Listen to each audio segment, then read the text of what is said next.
Coming at you from Stretch Wolf Studio, it's that time again to rage across the internet. It's your very favorite Werewolf the Apocalypse podcast. As always, I'm your host, Porter. Sitting to my left, we have, once again in studio, he's back from his little walkabout, Danny the Dirt Walker Tyson. Hey, everybody. And hey, sitting in with us today, our special guest and good friend, Cason the Fisher King Snow. Cason, how's it going? Hey, not too bad. That was a good one. That was a good one. You make it work. How you doing, Cason? Oh, not too bad. Glad to be back. I was glad to have you. I'm sorry. Go. Hope you guys had a good hiatus. Well, thank you. Thank you. Appreciate that, yeah. Definitely necessary. We got refreshed. We'll leave that, yeah. Refreshed, ready to go. And actual plays, by this time, it is running. Right. On its way. Hopefully everyone's enjoying that. We don't know, because... Schedules, man. Right? We are ahead of the game. You know, we hope you guys had a great Thanksgiving. For us, Halloween hasn't happened yet. So, that's the space we're living in. Talking about the past, that hasn't happened in the future yet. We are now we are coming from flux. Oh, flux off. All right. Fantastic. See, this is what you have to look forward to for the rest of the year. It's werewolf-related humor. Hopefully. Oof. Let's get a little business going then, huh? Yeah, a little business. Nah, not a whole lot, though. Don't bog everybody down too much. Also, we have no idea what the fuck's going on. Just 3 months from now or whatever. No, we want to say, we're glad to be here again. Glad to have Cason here. Who, again, so we remind you to, if you haven't, check out The Savage Age. Werewolf the Savage Age. It's a beautiful sideline. Storyteller's Vault. Yep. And as we've said before, the future of werewolf is in the past. And I feel like with current times, that's especially true. Yep. As far as us, you know the drill. If you like what you hear, if you're enjoying our actual play series, you enjoy the regular podcast episode, you're in a position to help, you know what to do. You head over to our Ko-Fi. By the time this airs, we might have some other avenues available too. But either way, they will be linked in the show notes or our website, which is rageacrosstheinternet.com. .com. There we go. Hey, thank you. Thank you, Cason.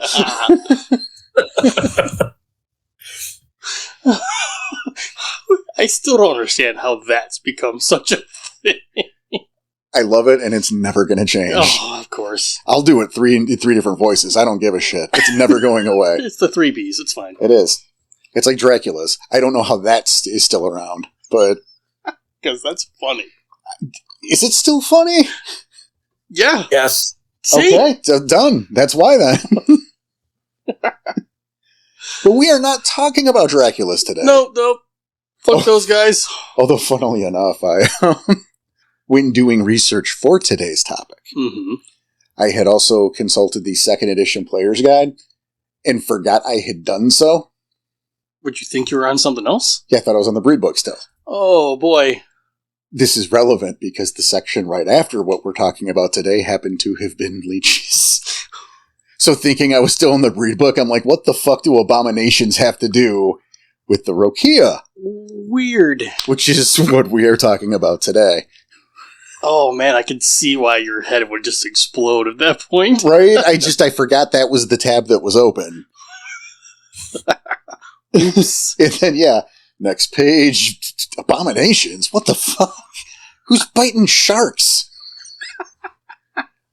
I mean, we all like seafood, but Christ. Seafood. Funny you should ask. I thought you were actually going to say you were reading Blood Dim Tides, where they have the aquatic gangrel, all fishmen swimming around. So that's where you get your abomination Rokea. So they're actually a thing. I thought at first this was a joke. I intended it to be. I mean, it's a true story. It's just, why was there an abomination section in the Rokea book? There's not. I'm in the wrong fucking book, but... But there is another book that has Rokea abominations. Well, yes. And we might touch down on that as we go, but I think there's some stuff to talk about today. Okay. I know we talked, and obviously we were talking before the show, And we're in a weird position here. Mm-hmm. Because, we have our buddy Cason here who is, I would say, pro Rokea. That is correct. And Danny, you're kind of on the fence. I'm not pro Rokea, but I don't hate him. So that would be the fence. Yeah, I'm on the fence. And I, if I've got to pick a side, I'm kind of anti-Rokea. Well, that's clear. And I think we've made that very clear since, episode, 55. Okay, yeah, I'm not a fan of them. And, I can back that up. And right. Not only can I back that up, and we'll talk about this later, too, I have a solution that I think would fix what I think is broken about them. Mm-hmm. But we'll get to that, too. Yeah, as we will, I am sure, talk about some Savage A's perspective on them. Because why the hell not, right? Yeah, well, if Cason's here, we're going to do that. Exactly. We should do that a day when we don't have one of our Weaponized Inc friends and just make a bunch of shit up. What do you think, Cason? You could. Yeah. Yeah. Just pretend that I have inside info and just make a whole bunch of bullshit up and have you on the next episode to answer for it. Right, exactly, yes. I'll make sure I take notes so we can get into the next book. Right? Not only that, but if we're heading in that direction with our recordings and how far ahead we are, he's going to have to answer for things he hasn't heard yet. No, this is it, right? That's even better. That's even better. You can hear it now. The Savage Age Kitsune, they're made of candy. Indeed, and it's delicious candy. Yep, see? See? We figured it out already. Oh, good start. The candy's called Ninetails. Oh, okay. So, Rokea. Yes. Obviously, the three of us with the different stances, I think that's going to help. Those different perspectives. But as always, with the new Ferris series, we went through the second edition books because, again, they have the dedicated breed books, and that's more information normally. Wow, this book. Wow. Well, oh, man. How do I even start? This was rough. Yeah, I think it is a rougher read. But I think that's part of the problem. And I think this is a weird place to start because now it feels like a book report. But so, I think let's go with begin with the Gaian mandate for the Rokea is just to survive. Yeah. Which doesn't help anything. I think it's emblematic of the entire breed.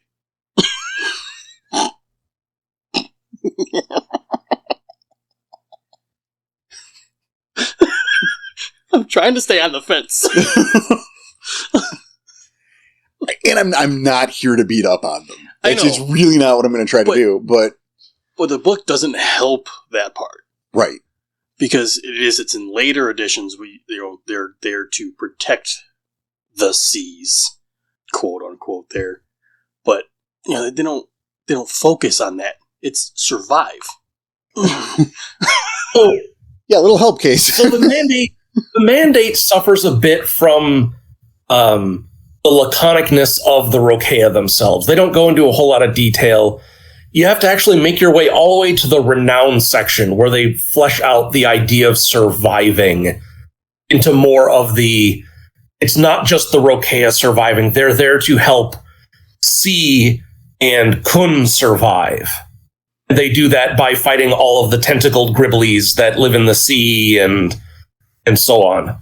So it takes a little while to get there. I mean, yes, you're absolutely right. It does. Right, but and I mean, I'm down with the Garu of the water. Mm-hmm. I mean, the fact of the matter is, this planet is there's a lot of water. Yes, I would say there's too much water. It's 75% water, isn't it? It's a lot of percents. So, yeah, there should be somebody looking out for the water because there's 50 fucking changing breeds just chilling out on land. Yep. Everyone's got a different job, and then it's just the Rokea, and their mandate is, quote, survive. Word that better, dude. But...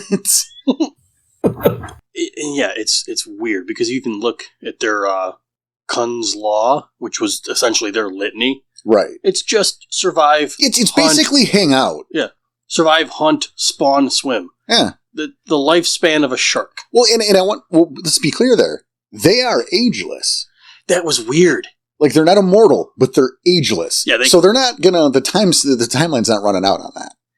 Right? And the rest of that litany is essentially just, I mean, it's survive. Yeah. You know, swim is just default. You're in water. You don't have another option. Mm-hmm. That's the form of movement that happens in water. So move is part of their litany. Right. And then eat and bang. All of this is just being alive. This is not a hard set of rules to follow. So a way to look at it is, and I'll bring in a little bit of Savage Age here. Oh, please do. That we'll jump around a lot. It's cool. The Rokea came about, I'm going to say, like 350 million years ago. So sharks are 400 million years old.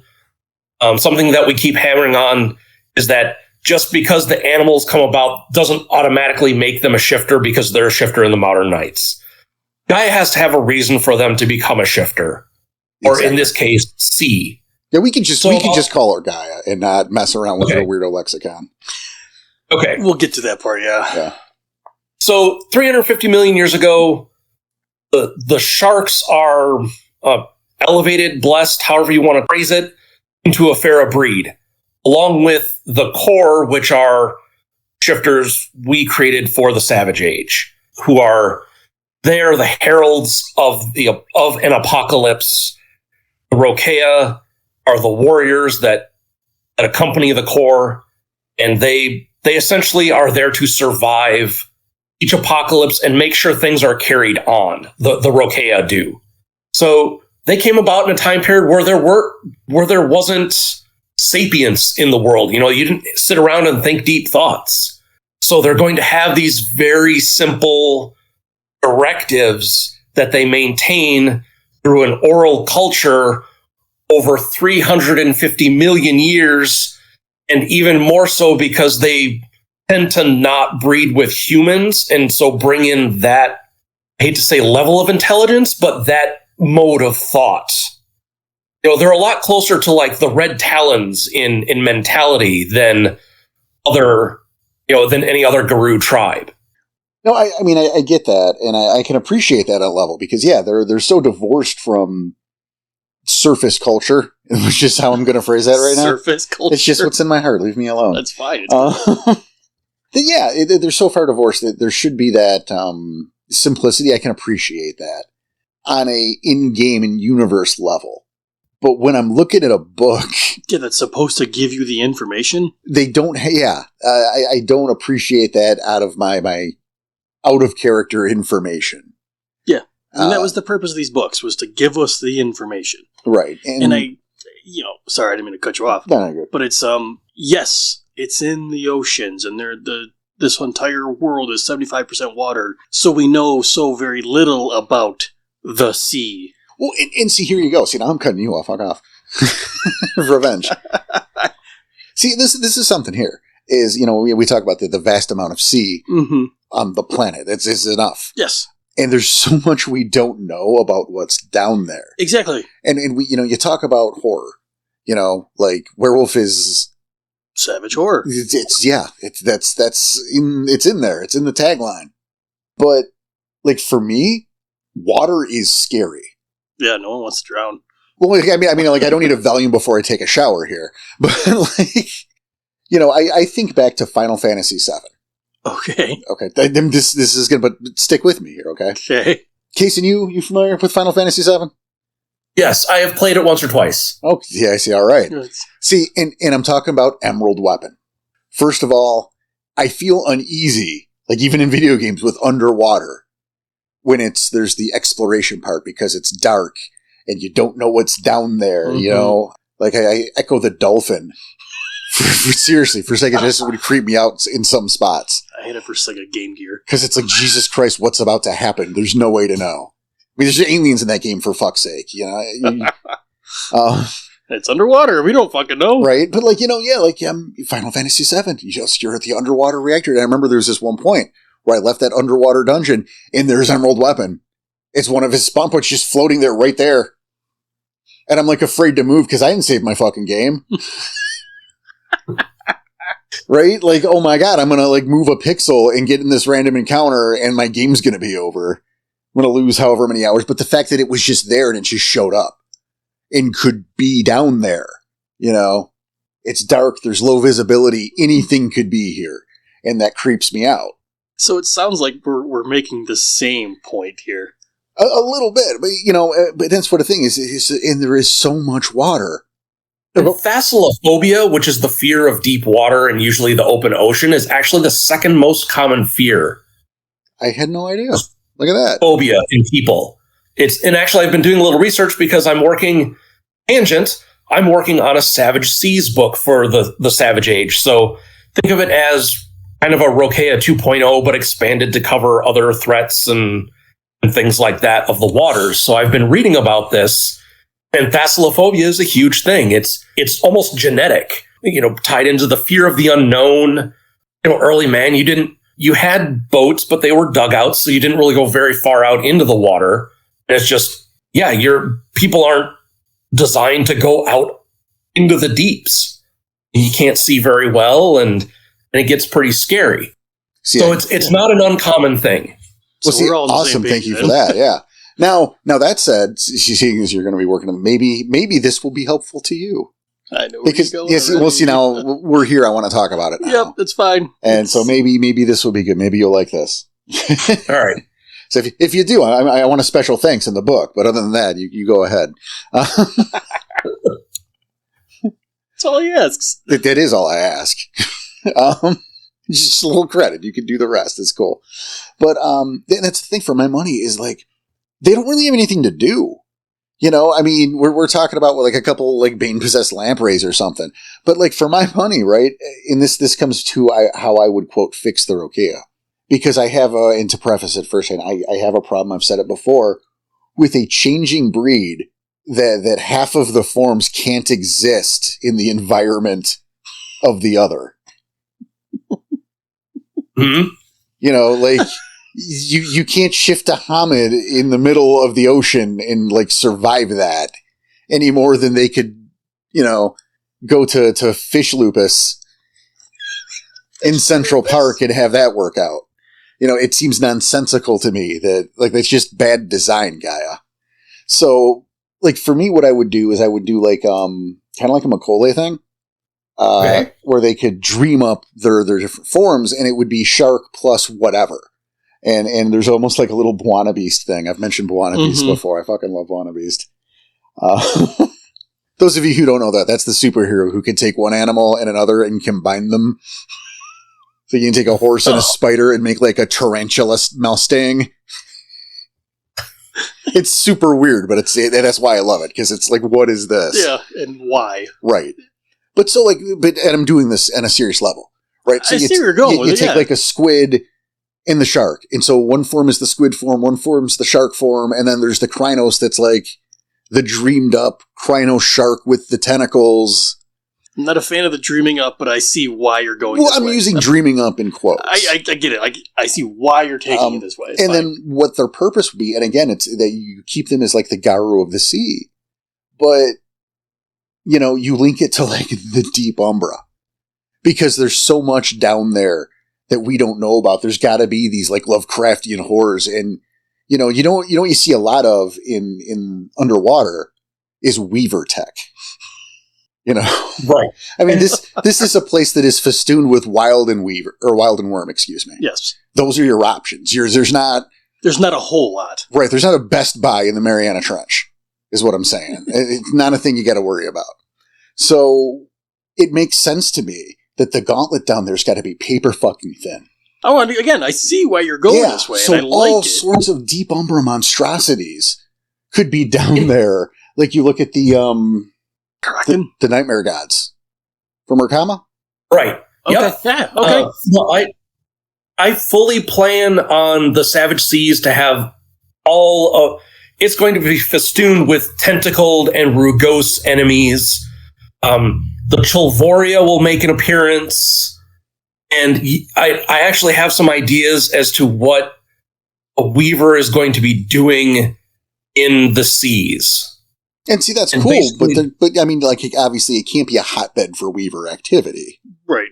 Right? No. Starting Definitely, out, the Weaver is going to be third fiddle of the triads. basically it's going to be fighting sort of a losing battle to stabilize sea, to try and make sea unsea, and not do very well at it. Sure. Okay. I mean, definitely. I like that point. Because it's so, because the ocean conjures up so much of this, imagination and timelessness, or the lack of time at all. It can draw on so many things, and it's going to be more, I'm going to lean more heavily into horror aspects of the sea, and calling up the new genre that's called the oceanic weird, which is horror stories set in the ocean, and about post-humanism. What is a body, that's made up of water in a body of water, kinds of things. See how that sounds pretty rad. Yeah. See, that can push one side of the fence to the other here. So yeah, I mean, it is. That does sound. It's like I'm not unfair. I'm not a monster. I'm not unfair. I just didn't like a thing, and there I go. And there it is. Was my solution to make it better is to remove the human element, and focus on, like Cason's talking about, all this is really cool shit that you can do in the unknown of the ocean. Yeah, because it is unknown. So you have that creative license, I guess, to come up with that. And there's plenty of weird biology down there to begin with that, coming up with new and weird things isn't going to be that far from what is already known. Right? Yeah. And it goes back to the problem with the book is we don't have the information. They don't give us a whole lot in this book because the oceans are so vastly unknown. But this is the book to do that. This is the book to give us the information. Well, that's true. And to back that up, there are references in that book to like other underwater life. They straight up talk about mer people, and they never like come back to that. I know where you're going. I knew it. They straight up say mermen, and then never explain. Yeah, they never explain. Like, oh, yeah, it's crazy. Like all the wildlife, the seas, and the fish, and the mermen. And what do you mean mermen? Back up. I've never heard about this before or again. Maybe it's in a book I've never seen. It shows up in Blood Dim Tides, the merfolk, and their changelings. I'm going to just leave it right there. And that's fair, but that's more than they gave us in the Rokea book. So for me, this is the first time I'm hearing it. Right. Because again, they said it's a changeling thing. Right. And so it's like, what the fuck are you talking about? How do you just leave that and walk away? Yeah, but for a breed book, this would have been the book to explain most of that. Right? Like, I'm less interested what the Rokea think about the Red Talons or the Shadow Lords, and more interested to hear about these fucking mer people, because they live down there with the mer people. Right. They don't live up top with the Garu. We don't need to hear what they think about them. And exactly. There's so little interactions between the Rokea, and hell, we're not even going with Garu. It's so little interactions with any other Pharaoh. Oh, absolutely. Because it's not just it's Werewolf the Apocalypse, so Garu should be the first thing we talk about. Which is why we do this podcast. It turns out. But yeah, like anything that's on land, it's not their business. Yeah. I mean, I get it. Everyone's going to have their own different games and stuff, and sure, you can write that in there, but like, we're I know, I'm trying here. We're trying to stay. So go on. I didn't say anything. I know you didn't. You didn't have to. Word. Son of a bitch. We're going off the lore here. We're going off what it says. And it says there are so very little interactions between the Rokea and any of the Pharaoh. Well, period. And to the point to back that up, this is a changing breed that hunts down and murders. Yeah. Rokea who choose to do the Little Mermaid thing and, come to land. Yep. There was a better way to phrase that. There was a song about it. I don't. Nope. No, there wasn't. No, I wasn't going to sing. I don't know what the song was called. It doesn't matter. But you do have, what do they call them? The in-betweeners? The betweeners? Yeah. So they live mainly on land, but they only go back to the sea. Yeah, to get their gnosis. But that's the thing. They're considered, quote, of the worm. Not of the worm, but the term that they use of the worm. Is it Quirrell? Is that the one? Quirrell, yeah. Is Quirrell's the worm? Right, but yeah. But, you know, like, they're hunted. They're accused of, like, going AWOL. Yeah. So they get hunted down and murdered. So you have to jump in the water, get your noses back, and jump back out. You gotta go into the sea and then back out. That is weird. That was so weird. Yeah, they hunt down the betweeners. Yeah. Originally, in just going by the breed book here, we'll get to the Savage Age in a second. Originally, the betweeners were more tolerated, and they were used to train young Rokea. It was kind of like playing tag. You would send out the young Rokea from the ocean, from sea, after these betweeners to try and drag them back into sea and rejoin the Rokea. But there was really no, there's no like hierarchy or structure to their society. So you bring them back into sea and you say, hey, you have to stay here. And they're like, yeah, whatever. And they just go back to do their betweener thing. And everyone was okay with it. But it really wasn't until after the Turna'a event where you had this massive destruction of your culture that the Rokea that were left were like, all right, these guys are way too consorting with humans. Now we're going to start killing them. So it was this, this giant cultural disruption that caused the change in the way they perceived the betweeners. Yeah, I mean, and, I don't have a problem with them having their own. In fact, I think it's good that it's very different and it's very separate, but that's the thing is it is so separate that it really needs more attention than I think it was given. Yes. And I think they spent a lot of time not explaining. Well, not explaining, but, especially there's contradictions there, like you get this high road shit that you see with all of the breeds. Let's face it, everything that's not Garu. Yeah. Where they start bagging on the Impersium. And how the Garu are terrible. Yeah. Although, they also say in the quote there was our mistake was not in not watching the humans more closely. Like, they're anti-Impersium, but all through that book, they're like, fuck humanity. But again, humans are on land. Well, but, obviously the polluting the sea, there's plenty of events. And they talk about those events, but I think maybe they talk about them too much and in too much detail. Yeah. For a society who works with sea, unsea, and oversea. You see what I mean? Oh, fuck you. It just all seems inconsistent. It's very inconsistent. But and again, then it goes back to what Cason said, how they're closer to the Red Talons. Right. And I'm totally on board with that. Mm-hmm. But again, then when you go back to, well, then we had these submarines that we had to take care of. But stop it. Stop being that articulate. If you're going to play caveman, play caveman. Crado. If you're going to give me the information, give me the information. Yeah. But make up your mind. This comes back to White Wolf's decision to do everything's delivered in first person. If you want the details on things, I can't have an unreliable narrator telling me things, because then you have these disjunctions between, where, we swim, we eat, we reproduce, and that's us. But now we're going to go out and fight these submarines, which don't really bother us. They're just cans we open and take care of it. And I've complained about since the very beginning is writing everything in first person. So sorry. No, nothing to apologize for. Yeah, no. Welcome to the show, man. She's fucking chime in with that, so that's good. But I agree. I 100% agree. It's frustrating. It's very frustrating, yes. Well, and then for me, you want to add to that is the fact that there's a book game in this fucking book. Almost like it was just like filler to complete it. No, I don't think that's the case. Okay.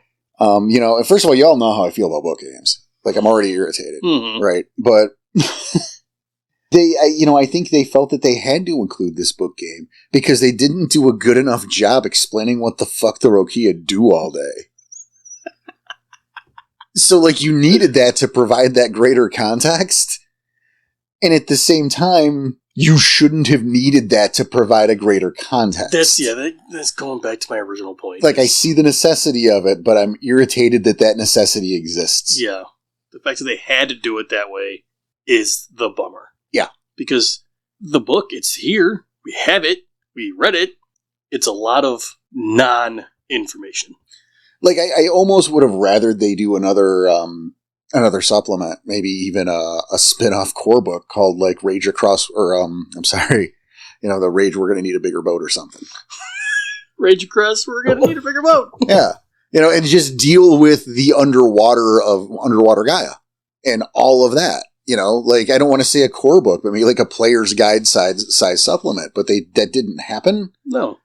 But it's the water, and we know so little of it. Right. But here, again, go back to, this is the book to give it to us.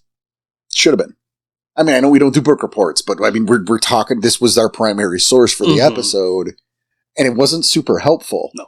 And this was, all of these complaints are what I was trying to address in the player's guide, and will hopefully address in Savage Seas, is this whole, trying to get away from a setting within a setting and have the Rokea have reasons to go out on land. And, the Betweener War started in 1981 or whenever they said it was in the Breed book. I have the Betweeners as, they're literally go-betweens between the human kinfolk of the Rokea and the Rokea themselves. They're not only like envoys and diplomats, but they're also the prime fetish makers, because they spend time on land and have access to materials that the Rokea don't necessarily have access to in the water. Okay, that's a good idea. And so it was, like I said, it was constantly on my mind to get the Rokea from being just this isolated group of shifters all on their own to, why did they interact? How would they interact? I even go back to the time of the Dragon Kings. The Mokale are ruling over everything with an iron fist. The Rokea are like, yeah, screw that. And the Rokea are the archetypal barbarians at the gates. They're the ones that refuse to be subjugated by these slave empires on land. And I'll tease a little bit. I even take it out to the Rapaks are some of these Mokale that become the Koraks, and Rokea remember, because they're so long lived, that there are some Rokea out there that remember this. And in the Savage Age, the Rokea do not like the Koraks because they know that they are part of these Mokale kingdoms, and they are not going to attempt to enslave the Rokea ever again. So Koraks, right out. You get on the water, you're munched. Interesting. I don't even know how to react to that. It's like, well, it's the one time the free pass didn't take. Like the one breed that doesn't let the Koraks off the hook. That's crazy. Sweet. I guess so. We make that joke all the time. Well, is it a joke? I guess not really. The Koraks are, in fact, Gaia's free pass. They get away with everything. Until now. Right. There are so many things I want to say. Well, say them, because we have a show. Oh, I can't. Why not? Because I can't. Oh, okay. But yeah, I did want to, to talk back about how they're very divorced from everything else. Yeah, from everything else from the surface world, which is fine. It makes sense. We're on board with that. But again, and I have to point it out. I mentioned it. I got to point. They talk about the Impersium. Yeah. Of course they do. They why would they care? Well, yeah, but of course, and this isn't so much related, but we've talked about this time and time again. The insistence of high-roading the Garu in their own game on every occasion. Even the species that has nothing to do with the land has to high-road the Garu about this shit. How dare you? Right? And then again, to spend the rest of the book going, fuck humans. It's like, you were the one who were against the... Yep, nope, I see it. Suck it, Charlie Tuna. Charlie Tuna!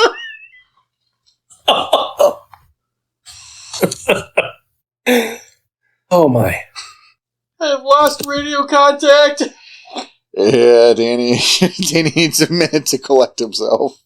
Okay, all right. So, I thought you were going a different way with that, and I lost myself. Got it. No, sorry. Like, it's one of those things.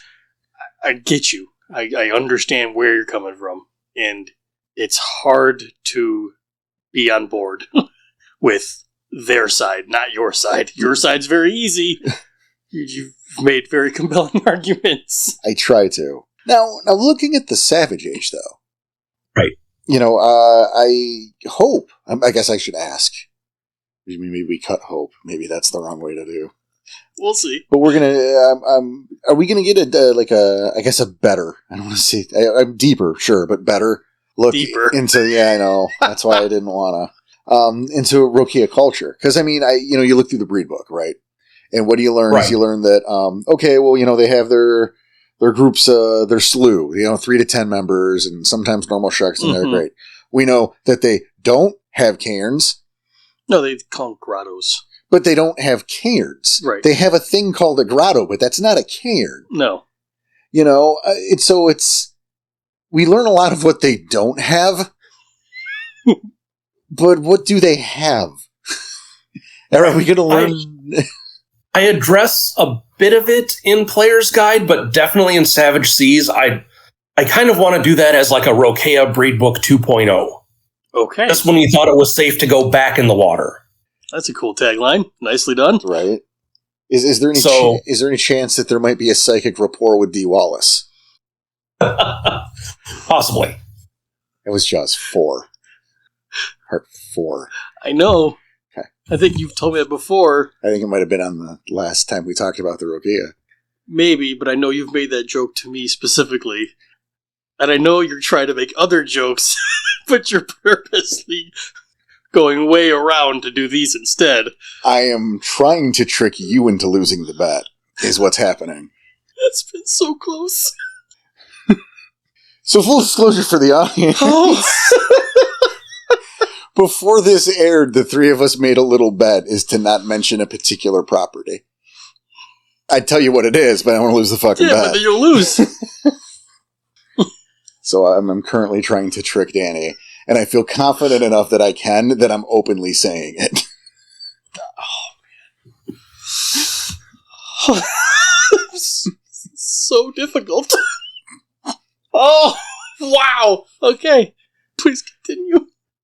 Cool. That's funny. Yeah, I lost where I was. Cason, what you do? Bail us out here, man.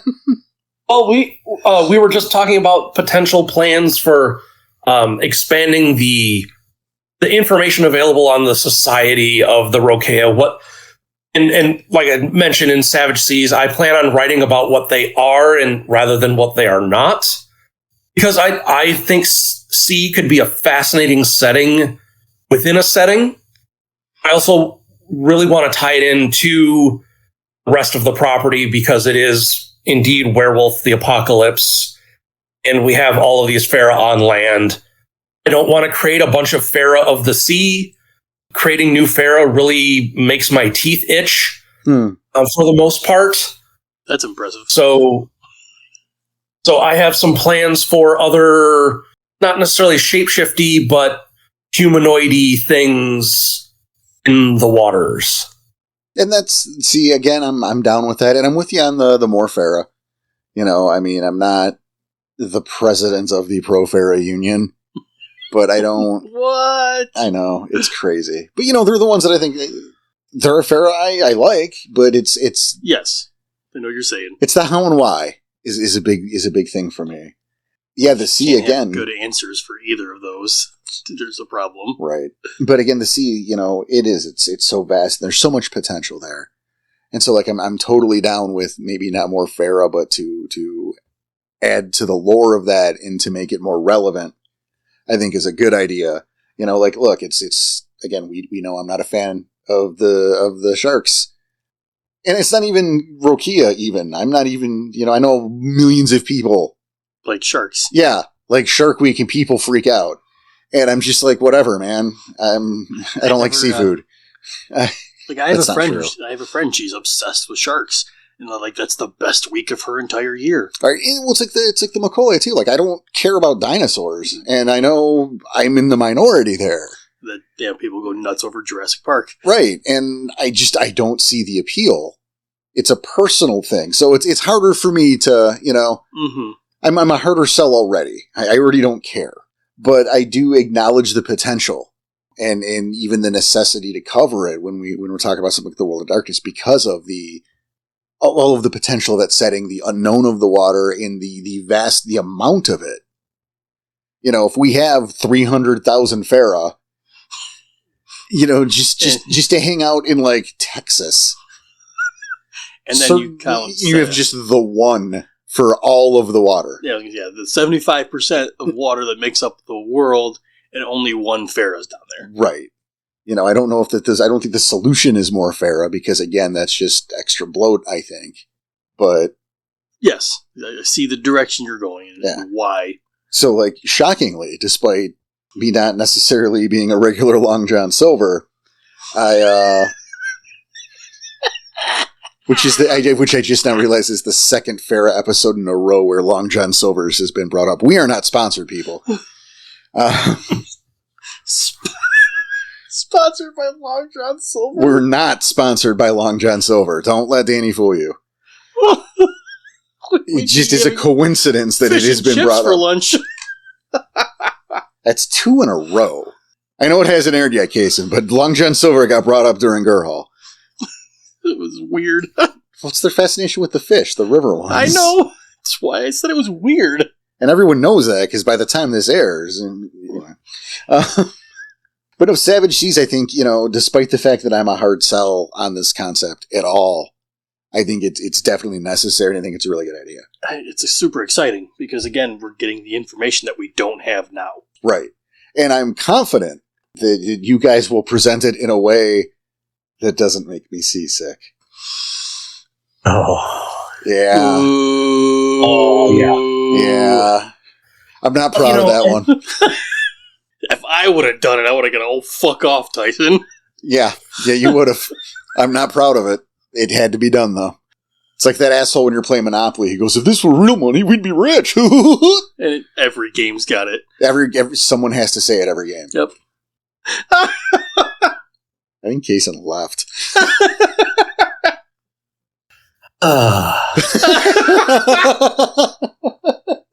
He's still mad at the seasick joke. Yeah. Still recovering from that one, yeah. It was all very complimentary before that, too. The best part is, and no one's ever going to know it except me, the face you made when you said it, like, I know what I'm about to do is really stupid, but I have to say it. It's like, it's out of my hands. God damn it. The things we do for art. Right, it was like existential dread. Oh, man. So let's talk a little bit about their auspices. Sure, that's it. There we go. There's a jump. Well, there's only 3. Well, that's all. Right? You got bright water, dim water, dark water. Well, yeah, and it's because it's relative to the illumination of the ocean depths when they're born. Yeah. Just put a flashlight under there, and it's, Make them whatever you want. Yep. So I still can't control my laughter here.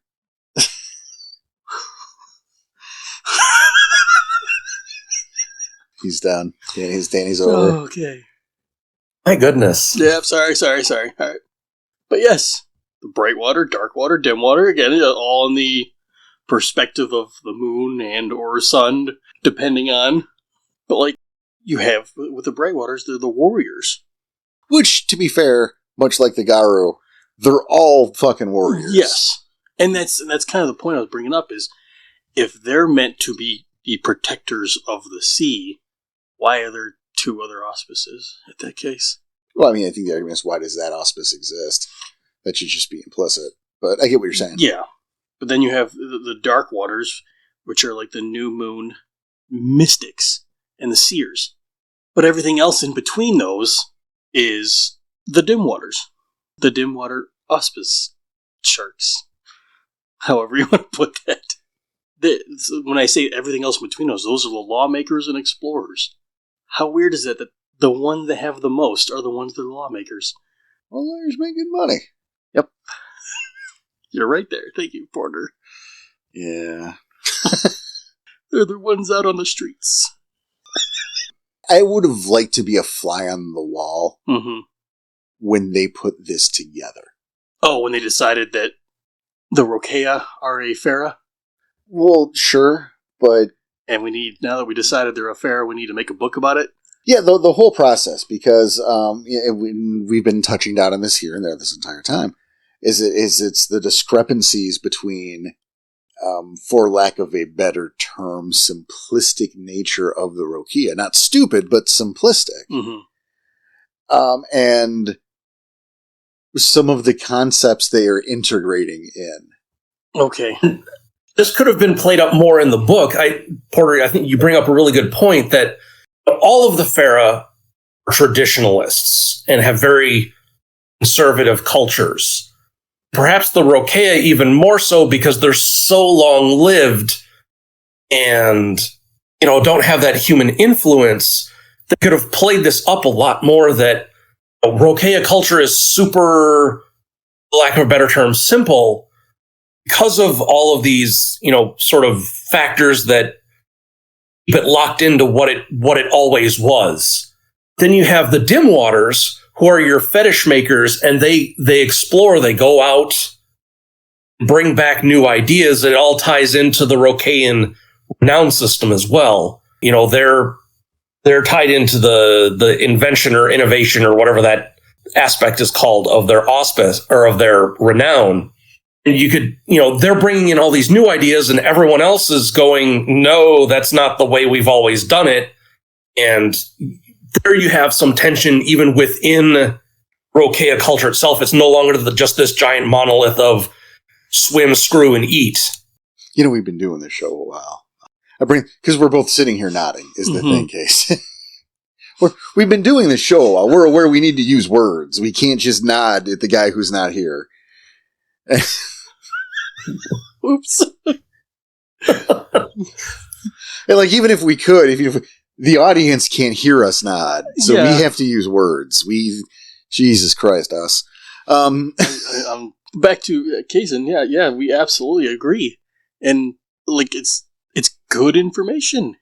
Well, and I think it can be an interesting dynamic, and I believe that through the course of the Player's Guide or through Savage Seas, that kind of idea, those kind of ideas can be, in fact, they probably won't because Savage Age, because of the era, actually. So fuck. But I feel like that wasn't represented super well through the book. That dynamic. No, it wasn't. Which is why I'm excited for what Cason has in mind. Right. Because we get that. And this can actually be carried into the Savage Seas a little ways. I traditionally, in my head, I end the Savage Age around 10,000 BCE, so the start of the Neolithic period. You have, farming and cities and anthropomorphic gods and all of that ridiculousness. The Pacific Ocean wasn't populated by people until 5,000 BCE. So there's a long time where all of these islands are not inhabited by people. So that's going to be one of the storylines that continues out because the Savage Age continues officially until about 1500 BCE, so into the Bronze Age. That's when people really start moving out into the Pacific Islands, and you can have this tension then between finding new places and having new things and the old ways coming into conflict. Yeah, I suppose it's all relative at that point, isn't it? Yeah. Right. So you bring a new point. No, you're right. The time. I was. Yes, actually, that's great. So we can look forward to that. It sounds like I'm really going out of my way to want to give them a chance, and I absolutely do not owe it to the fucking Rokea. No, but I'm not unfair. I was going to say, but at least you have reasons and explanations. I still say the Hamid form was a mistake. Oh yeah, I mean, obviously it's my idea, so of course I like it. But come on, you got to admit there's got to be some merit to that idea of, picking the different water forms and just leaving the human part out of it because that's covered. Yeah, what if you just took Hamid altogether out? Well, that's what I was saying. That's what I would do, is I would cut it out entirely. You do your shark form, your other aquatic monster. Form. Yeah, you have your list. Here's a manatee, here's a seal, here's a... What if you don't even need that? You don't have to have them changing to a different breed. No, but I like the idea of, again, giving them some variety. Because if we're cutting out the human element, what is the Krynos form? Okay. You're that direction, okay. So, you add like the tentacles or the tusks or, some kind of element like the Macaulay where they could. I know that's not what's happening. It's just what I would have done. And I am trying to get some validation that shit has merit. I would consider it perhaps as a series of gifts, but let me think on it. Obviously, Savage Seas is not coming out next month. So there's plenty of time for me to noodle on it and just kind of let it sit there and stew. Well, I'm not, and I mean, if you like that and run with it, that's amazing and great. I'm not even trying to sell you on it insofar like as to put it in a book, as much as I just want a little validation that it's not a dumb idea. No, and you could play up. You could even play, divisions within the culture. Do you as a Rokea more favor squiddy, tentacly things and you associate then with coral? Or do you assimilate more fishy things and you're then tying yourself more tightly to kun? Exactly. Or do you have claws? Or do you go the mammal route and you're sort of this weird outlier because fur? Yuck. Right. Well, and then you look at like the you added like to the crustaceans. Are you the shark version with the lobster claws, like underwater weaver? Okay. Oh. Or covered with, instead of tentacles, you have all sorts of little shell protrusions and things, or right. I'm just saying it's what I would do to quote fix them, because again, I've always had a base problem with the idea that that the forms of the Rokea cannot exist in each other's environment. Right. Why would Gaia create a Hamid form for an animal that doesn't go on land if it can help it at all? And vice versa. And moreover, one that cannot survive underwater. Right. It's like its forms are lethal to itself. Not only that, but it would only switch to those forms in their respected environments. Well, holy shit, I didn't even think about this until right now. Mm-hmm. Right? Could you imagine knocking out, like fighting a Rokea on land and knocking him out? He will revert to his breed form and that's exactly and die. Yeah. That's exactly why I'm thinking that, because nope, I can't go that far. But yeah, you not. Yeah, there's actually a right to address that problem. But see, like, there shouldn't have to. How about just don't do that then? You shouldn't need to. It's such a woefully terrible. It's such a design flaw. This creature was made in Mistake Town. That's what I am saying. Yeah. So you have the in-betweener. They spend most of their life on land, right? But he has to do something where he's got to fix a problem or whatever the MacGuffin is, and he's got to go to his Krynos form. He can't do it unless he's got water. Well, surely the Rokean Krynos form can breathe on land as well. I mean, yes, but I'm 90% sure that he's amphibious in all forms. Oh, in the his standing jaws, the Krynos form. So okay, there you go. Then, and I feel like that can't be right. Oh, it can't. I'm not saying that, like, and if it is, then we have missed this in our research, and shame on us. But like, that just doesn't make sense. Well, I think the whole from a gameplay perspective, that sounds wrong. That's where I'm going with it, and also a lot to do with trying not to lose the bet. Well, so I just looked it up. They don't actually mention whether or not Krynos form can breathe air, but they talk about the betweeners losing their tails in that form. So you would think that could breathe air. So yeah, it's just use a little editing. Yeah, I would imagine, like, because that is the hybrid form of the two, I just naturally assumed that it can do both. Like an Aquaman scenario. Mm-hmm. But, yeah, but that, the human, obviously the Hamid form is essentially a human. I mean, you're not human, but that is a human form, and that does not have gills. That will die. Right. He will drown and die in the water. And the Hispo and Krynos fish forms cannot breathe air. So who got fired? Right. Like, who lost their job when they put together the Rokea? Not a lot was given. Not a lot of thought was... I get why it was done. Again, sharks are popular. And the obviously... apex predators of the water. And obviously because of the water, they need to be... This covers that question. I get it. Just, I think maybe it wasn't followed through. It wasn't optimized, maybe. The concept was not optimized. Cason, you were going to say something. I'm sorry. Yeah, no problem. There's two things. One, they have the Rokea because I think one of the original guiding principles was to have each Pharaoh had to have shape-shifting legends about them in real-world lore as well. So that's why you have the spiders, Anansi, and you have lots of shark gods in the Pacific, and even in Europe, there's Greek legends about people turning into sharks. Which is, I'm sure, where they got the idea from. Yes, definitely they hit the Polynesia mythology book somewhere, just why it's so focused on the Pacific. I think it would be a very different book if they just stuck with the Greek legends, which one was... Zeus wanted to sleep with a woman named Lamnia, and Hera got jealous and turned Lamnia into a shark, which is why you now have the Laminids, which are a group of sharks. That's where that name came from.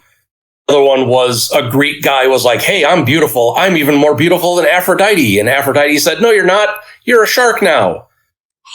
Well, to be fair, 75% of Greek mythology is Zeus wanted to bang someone one time. I was actually talking to someone about it, and they were like, is this about Zeus wanting to sleep with someone? I'm like, yeah. It is. Again, about 75%. Right, and then another 10 to 20% is people saying they're better than Aphrodite. Right. And not necessarily Aphrodite, but often Aphrodite. Right. That's something I kind of always appreciate. This is not related, but I don't care anymore. It's fine. Yeah, it's my show. I don't give a shit. That's something I've always loved about the Greek mythology, though, is that it's just largely the gods are super bored and just screw with humanity. Oh, yeah. I love it. It makes so much sense. Like, if I had to vote on a mythology being the right one, it would be that one. That the gods are just bored and just fucking with us because they're bored and we're like TV. And they're just people. Yeah. Just like, yeah. It's proven a lot. It's like, here, don't open this box. I'm sure Zeus puts his toga on one arm at a time like everyone else. Yep. Why did you say open this box? Yeah, no, he's like, hey, here, Pandora, you just don't open this box. And then meanwhile, everyone's up and Olympus is going 10-1. She does it in an hour. Yeah. Like they're taking bets on how quickly, yeah. I'm just saying. It reminds me, because, we can bring it to sharks a little bit. Like the Percy Jackson series, the book series.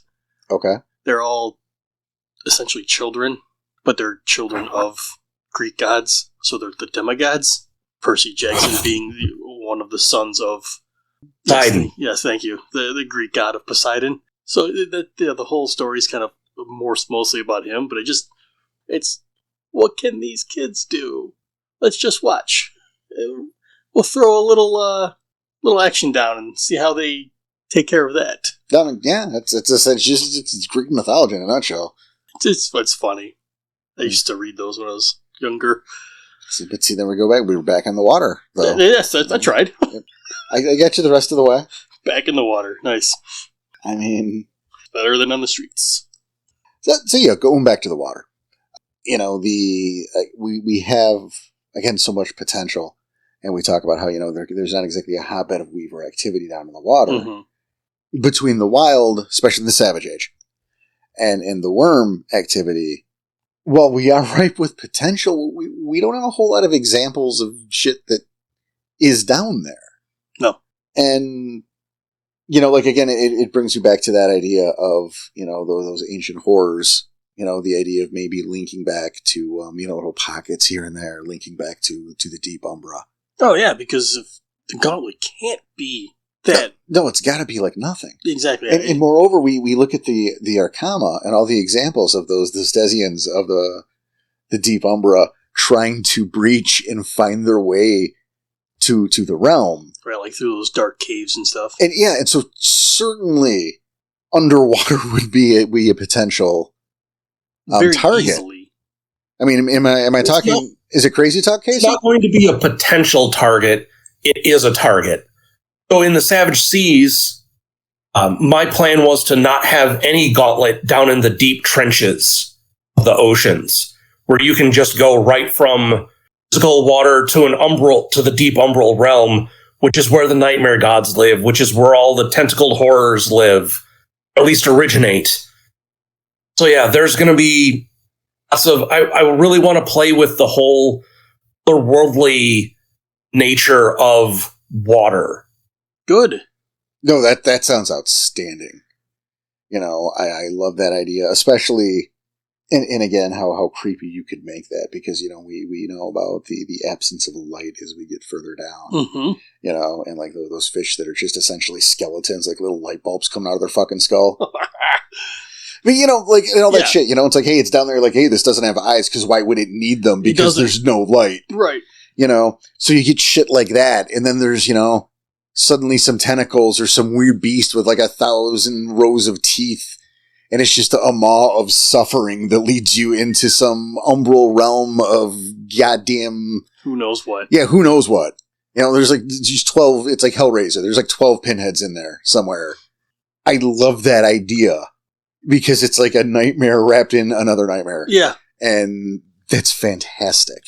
It's so deep and dark And down that's... there. We don't fucking know, so you have all the creative licenses in the world to do something. Right, and I'm not just going to, I'm definitely not going to just play with the vertebrate things that are in there. I even just remember reading in the Rokea book, they mention a whole group of anemones that weren't shifters, but they were almost anthropomorphic anemones. They were servants of Quirrell. So you've got all sorts of crazy things down there. Back to anemones, they've got their little darts they shoot out to poison fish to paralyze them. They travel at ridiculous speeds. It's just the biology of them alone you could play up for really good body horror down there. I'm glad he's got a direction he's going, because it very much feels like the Breed book. It didn't. Well, I'll agree with that, and I think, yeah, definitely, Cason, you've got... And I'm sure I won't win Porter completely over, but if he'd read it and be like, yeah, this isn't too bad. Well, I will obviously give it a chance. Well, one, it's Savage Age. Two, it's Cason Snow. Right, like those are two perfectly good reasons to give the thing a read. But again, I'm not a fucking monster. I read the fucking Rokea book. It's not my fault that it is how it is, but I do the research, and again, as I mentioned before, it's not just I don't like it. It's I don't like it, and this is what I would do to improve it. Right. I'm not under fucking contract over here. But this does sound, Cason, what you're spinning to us right now sounds definitely something that's far more on what I would say the right track. Now, there's never going to be a world where I'm going to sit here and endorse the idea of putting Rokea in your game within your Garu pack. No. That world is never going to exist. I that gives me hives. Right. No. I 100% agree that the amount of hoops you'd have to jump through would be beyond a circus. Yeah. Right. It would be ridiculous, and I wouldn't be surprised if they're out there. Well, of course, everything is out there. Everything is out there. Let's just, it exists. And it's, but it's especially true for the Rokea.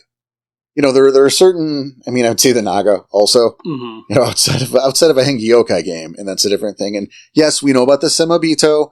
We're not talking about them because we're doing a Hengi Yokai episode. So you just fucking hold your horses. Because either we talk about it now or you don't get a Hengi Yokai show. That's up to you. Sorry. No, it's not. And we're going to do a Hengi Yokai episode. It's up to me. It's up to us, yeah. Gotta say it, because otherwise we're going to hear about it. Oh, I know we are. But, there are different levels of hoops, I think, for every type of, mixed fair game. But, again, unless you're at a Handi or a Hengi Yokai, I don't think you should be doing it. Not only that, but No, because it's Hengi Yokai. So I can't even say that much. But those are the exceptions to the rule. Yeah. You can, and I know this isn't strictly on topic, but you've welcome to the show. There are occasionally exceptions that can be made, and I know, I don't know if we talked about it on air. Maybe. Well, you'll find out when I say it. Do you believe this guy, Cason? There was a point where, a friend of a show, and, Mod and our buddy Charybdis. Yeah. I helped him work out a scenario that would allow a Bastet in a Get Kinger. Right. I know you and I have talked about it. If we talked about it on air, it was like a solid 30 seconds. And years ago. But, we went with the idea that there was this Geta Fenris who had befriended a Bastet in the Amazon, kind of like an enemy mine scenario. Mm-hmm. These things happen. And they fought together against Pentext for, the length of the guy's tour or whatever. But at some point, the Bastet, who had now befriended this Geta Fenris, got fatally wounded. It was a mortal wound, and he says, "Look, I have a son. Take care of my son. You've become like my brother. Take care of my kid." So what does the Get do is he takes the kid and he takes the kid home. He's raising this kid as his son. So, the years go by, 4 or 5 years later, here's this kid who's living in Get civilization, in Get society.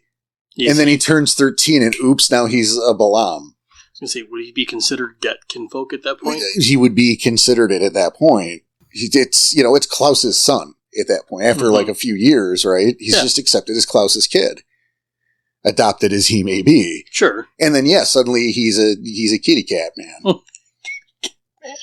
And what do? Right? Because obviously, he's a Bastet, and you can't have that filth here, but also that's Klaus's kid. Right. And he's been here how long? Right. We've known him since he was this tall. And so there's an example of how you can make that work, but that is such a rare exception. Right. That, Yeah, it's not an everyday thing. Right. Which I'm sure you can figure out some kind of way to do it with Rokea. But, again, the hoops you got to jump through. But there's exactly. There's so many more hoops. Well, you can do it with a very specialized group of Pharah. I could see it happening, say, I'm not going to talk about the Hengi Yokai. My thought was, to get the Rokea involved in land things, be said like, say, in South Asia, where you have Mokale, the Naga, and the Rokea, all centered around a river. Because the Rokea, the bull shark, can adjust its body chemistry to allow itself to swim in fresh water. And the Mokale and the Naga are both river focused. Bull sharks can swim up the river. They can all deal with issues along that major river, like the Ganges. And in the modern day, there's enough problems with rivers that they would all find some common cause, work together. Well, I think that's a really good point. I didn't even consider an angle like that, but then again, like you're talking about the werewolf guy, and there's not a werewolf in that scenario, right. So I kind of don't feel bad that I didn't immediately think about it. If you want to pull the werewolves in, you've got... Oh, I don't, but please. You've got the Silver Fang house, I think the Blood Red Crest is in South Asia. You bring them in. You've got various wild dogs along there, the doles, so you could have red talons involved somehow. And that'd be a bit more of a stretch. It's there. But it's still a possibility. Still a possibility. And again, yes, there's hoops, but like, you're at least making them relevant. Right. Almost relevant. No, I mean... relevant enough for a story, I guess. Yeah, you're not wrong. I'm just a little irritated that you're not wrong. But again, you didn't think about it. I'm your anti-Zoo Force candidate, sir. I know. So you're bringing up good examples. I just don't like that you're bringing up good examples. You already had the one with the Bastet, and that's a good example. And it makes sense. But it's an extreme rarity. Right. And that was kind of my point, to where it's, and I guess, where it's possible, but let's not go crazy. That's an example of one dude, one time, in a very specialized example. Rather than... Well, and I'm not saying that, this is all happy friends get together and save the river. You could definitely have internecine conflicts as to how do you do it? What's the most important threat to deal with? Who's in charge? Who leads this thing? Oh, it should be a disaster. I think that in the hands of some storytellers, it would be happy, fun, aquatic friends forever. Definitely. Do not get me wrong. It would be super friends, furry super, in this case, scaly super friends. Yeah, no, yes, it would have to be handled very, very carefully. Right, because I think first of all, that super friends example, be it scales or fur or a combination thereof, is always a bad idea. It's not what the game is. And I agree completely with that. So it's like, if you're going to do it, handle with extreme care, and especially with the Rokea, because they are so divorced from everything else. Everything else. And again, it goes back in there. It says straight up that they do not interact with any of the other changing breeds unless forced to. And even then, it's like a little bit of the Mokele, and only because there's like a little bit of like a truce there, and probably because they're the only other Pharaoh who's been living that long. Well, and they're practically the same thing. Kinda. Gators and shad, they're both in water. One same in thing. water. Jesus. Right. Son of a bitch. Oh, what an asshole. Yes. But again, they're the only other ones who have been living that long. We lost Cason. He left again. He's gone. It's fine. Trying to carry it back up. He's like, enough of this bullshit.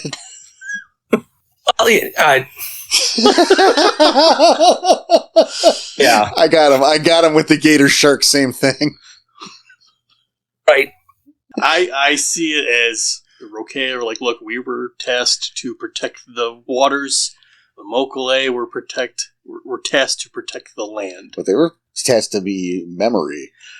The guy's memory. I know what they're just there to remember.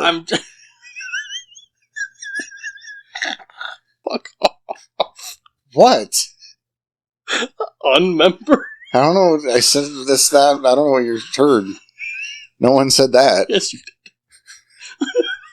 It's not even a word, you creep. What are you talking about? Yeah, okay. I know what the Mokele were there for. The Mokele know what they were there for. I see it as that's what Rokea got in their heads. Okay. That's where I'm... I see. Okay. All right. That's just my headcanon, I think. That's what I'm thinking. Fuck off. This is so bad. Cason, you with us? I'm here. You've been suspiciously quiet. I don't know how I feel about that. I just, trying to recover from yeah. Anyhow, back to getting the Rokea involved in things. Time. I think part of it was hampered, obviously not being there when the book was being discussed and how it was going to be written, but it seems to me, at least, it was very much meant to be a self-contained setting within a setting. Agreed. Intended or not, that's probably the best possible solution. Yes. Right. Yeah. So unfortunately, it did cut out all of the interaction, the vast majority of the interaction with the other Pharaoh, and didn't quite, like you said, give enough setting information to have fully fleshed out setting for a storyteller to pick up and run with. You could get there with a lot of research on your own. It could perhaps benefited from not that Blood Dim Tides was a bad book. It was hampered by trying to be everything for everyone in the oceans, but it could have benefited from a dedicated, you said, underwater setting book. No, absolutely. It's, again, just the vastness of the area alone. If you were going to do it, and obviously they did. So, I mean, I think it was the way to do it. And it's funny, because as we talk about this, right, and not just this, the Rokea, but the entire Farah series we've been doing, we look to these second edition books, not because we're making a commentary on a superior edition, so much as that they're the only ones that had the dedicated breed books, and everything going forward truncated everything else, where we needed more information, and what they did was they shoved all of this stuff into one book, so we got vastly less information. And it's maddening to me. Yeah. Like, that was one of those decisions that broke my mind. It's kind of like, why wouldn't you do 20 anniversary breed books? Or tribe books? Both. Because people would have spent the money. Yeah. People easily would have spent them. Out about all of them. Yes. I don't like half of, I still have the books. Yeah. No, I know what you're saying. But we got less information as time went on. Right, because, and I think it goes back to, it trumped everything else. It trumped everything behind it. This is all new information, but you're giving new information, but you're only giving small chunks of it, and not enough at a time. So you give all those small pieces all at one time, and not enough time to process it all. Well, I think we also, in a case like the Rokea book, I think it also, it's so foreign. Mm-hmm. And again, they're as a society, they're so removed from ours that couldn't have been easy to write for. No. And I think that also explains some of the odd decisions. Okay. Yeah. We hear an awful lot about human civilization for a race that doesn't give a fuck about human civilization. Right. Until they're directly in the water. But there's a lot of detail surrounding it that really just could have been truncated into, we don't know what they do up there, but sometimes they come into our territory and it's a fucking problem. And we take care of it. And the rest of that page space could have been dedicated to telling us what life is like there. Right. It could have been done much more from Rokea's perspective that, like you said, we don't know what's happened, but all of a sudden there's these toxic algal blooms and everything's dying and we've got to figure out what the hell's going on. All of these whales that swam through the ocean, the 100,000 humpback whales that swam through the ocean 200 years ago are down to 100. What the hell's going on? Whaling ships, let's sink them. Yeah. Right? But what you just said was a third of it. Yeah, it took them 3 or 4 pages. Yeah, I was going to say it took them 3 pages. But there it is. I mean, obviously, the sharks are in good hands. No, that wasn't a thing. You mean the waters are in good hands? No, I'm saying that Cason's got this shit covered. Oh, okay. So Savage Age part of it. Got it. Yeah, if anyone's going to redeem these ridiculous things, I'm looking at you, Cason, and I am confident. That is my goal. That you are going to legitimize them in my mind. If anyone can, I got faith in you, buddy. In Snow we trust. I know what you're doing, but I was trying to give him some credit. But no, but it's late November, so maybe don't invoke. Motherfucker, I don't want to shovel. All right? I know what you're doing, and I agree with you, but maybe don't say it like that. Because you're going to summon some shit upon us that I don't want to deal with. No, nobody does. Remember how late this is going to air, all right? So it's getting close to that time, but before we go, Cason, is there anything else that you want to tell us about that you're working on? Anything you want to show for, you feel people should be aware of? So after doing the gigantic player's guide, need a little palate cleanser, for the lack of a better term. So I'm working on a series for Savage Age called the Flakes of Flint. They're going to be short little essays dealing with various practical aspects of what it was like to live during the Pleistocene. Interesting. So I'll have one article dealing with stone tools, one with boats, one on hunting, one on clothing, and so there's going to be an essay on how the tools were made and the impacts on culture and who used what kinds of tools. And then at the end of everything, we'll always have a little mechanical bit here or there for the gearheads. So that's my current project. Once I get a couple of those out of the way and get my head cleared again for a big project, I'll dive into Savage Seas. That's excellent. And we're definitely waiting on that one too. Well, and then we're very excited for the player's guide. Yeah. Yes, we are. Been waiting on this one for a little while. Right. Especially you. I know this is the big one you've been waiting on. Well, ever since I discovered the Savage Age, and it's stuff like these essays, Casey, that you're talking about. It's stuff that I want to know. There's a lot to me. I love the setting. I love the idea behind it. I love the potential it has to link up with regular War of the Apocalypse. All these things. I think there's all this merit, all this potential, all this really cool shit about the Savage Age, but I've always had a problem at a personal level with how you frame some of these stories, because we are so divorced from that world. And I am not like a history guy. No. Casey, you start talking about the Pleistocene and I don't know what the fuck you're saying. You may have had a stroke. I don't know. So I need books like this to guide me, I mean, like I said, the Flintstones is only somewhat historically accurate as far as I know. It's my frame of reference. Yeah, so I originally intended to write something called the Survival Guide for the Savage Age, which would be another giant book. I don't want people to wait that long, so I'll break it up into the Flakes of Flint essays, and that way, no one at your table cares about science behind clothing and why you went from simple draped skins to sewn clothing and effects it has on society and shame and modesty and the transition from body art to cloth art. You don't have to use it. If you're like, hey, what were the stone tools that my Neanderthal would be using?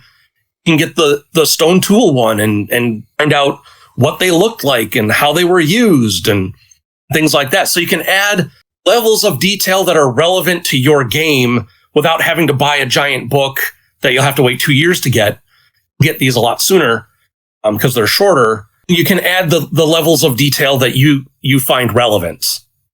See, and I think that's fantastic, and I think that helps someone like me, again, it's not necessarily my wheelhouse or my jam. It helps guide me, and hopefully a lot of other people out there. I know there are people who are interested but intimidated by the Savage Age. Yes. So I've been kind of championing. What's up, everybody? Close enough. Porter did not have a stroke. I'm on the air. What's up? I've been a champion for this. There we go. For this book for a while, the Savage Age, the Player's Guide, because, I'm looking at that as something that will help the people who are intimidated to be less so. Right. And that's kind of one of the original reasons we started doing Savage Age stuff. Yeah. We wanted to be that gap, that bridge gap, I guess you call it? The bridge gap, yes. I like how I just did that, but I'm making fun of you. Yeah, I know. So we wanted to be that bridge to help to be able to bring that around full circle, I guess. Because, yeah, especially for us, it was super intimidating for us to look at it too. But then we can put this on air, and how do we relate it to what we're doing now? So yeah, that Savage Age Player's Guide. See, I did it too. I did it again. That's definitely going to help. Again, right? Yeah, and the Player's Guide is definitely heavily focused on the Fera themselves and what their cultures were like and everything in the Savage Age. And the Flakes of Flint are going to be much less Fera focused, much more if you want to run a Kinfolk game too, this would be good for that because I want to get away from the Fera for Flakes, the Shards of Flint series, and really have it be practical, kind of survival guidey stuff. And again, because I think we've all got Farah and the spirit world and all of that stuff down pretty solid. That's it pretty much. Yeah. It's I think it's the rest of the world that needs where the guidance needs to be at that point. But yep. Again, it's exciting to know, that stuff's in the works. And, we've said before, I'll say it again. In fact, I offered you guys that tagline. You can have it. The future of Werewolf is in the past. You guys have plenty of exciting new content, and we're excited for it. Right. And the potential, again, to link it to the regular stuff. I mean, you guys came about in a time where there was a drought, and it was definitely needed. And I think it still is.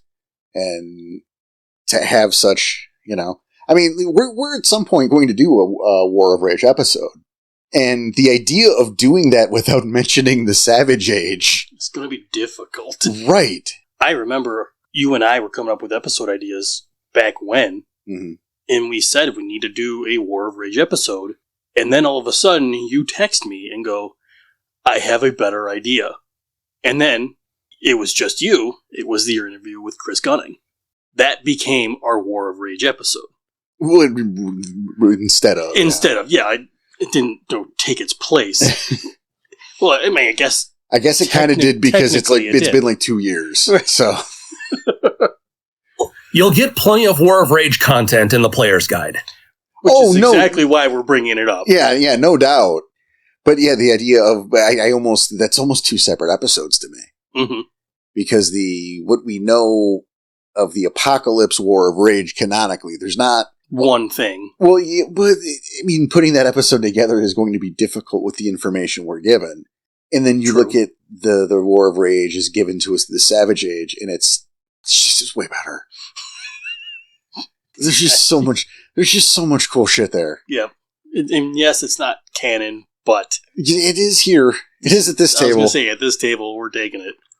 I love hearing that from people, that they treat it as good as anything Onyx Path puts out. Because I am by no means a professional writer.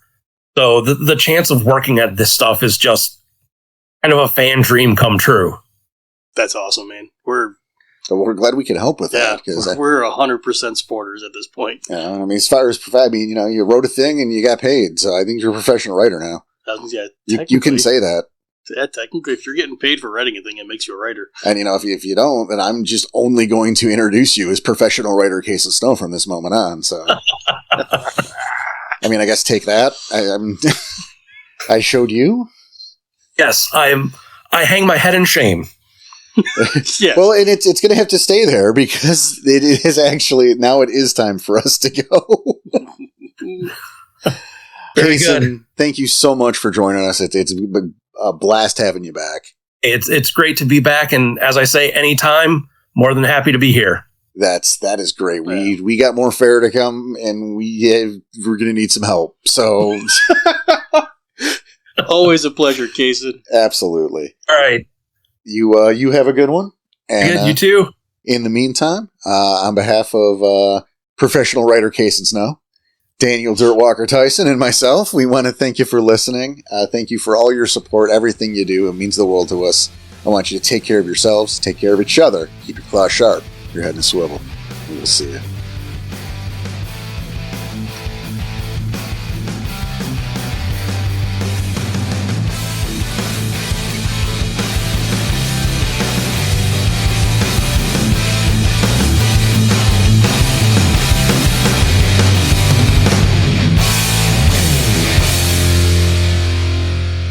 I know what I'm about to do is really stupid, but I have to say it. It's out of my hands. God damn it.